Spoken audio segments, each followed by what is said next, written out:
தங்க மோதிரத்தையா போட்டு இருப்பாங்க? தங்கத்துக்கென்று ஒரு அழகு உண்டு.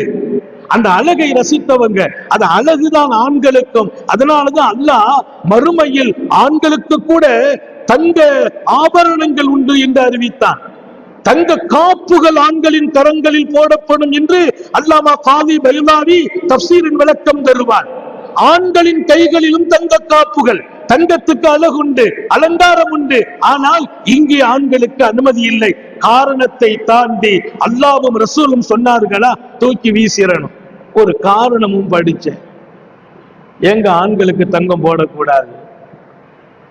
அல்லாஹ் தடுத்துட்டான், ரசூல் தடுத்துட்டாங்க.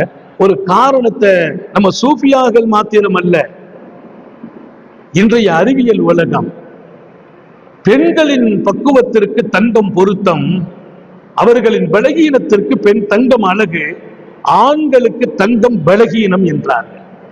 அது ஆண்மையினுடைய ரகசியத்தை கூட குறைக்கும் என்கிறார்கள். அல்லாஹ் நம்ம எல்லாரையும் பாதுகாப்பானாக.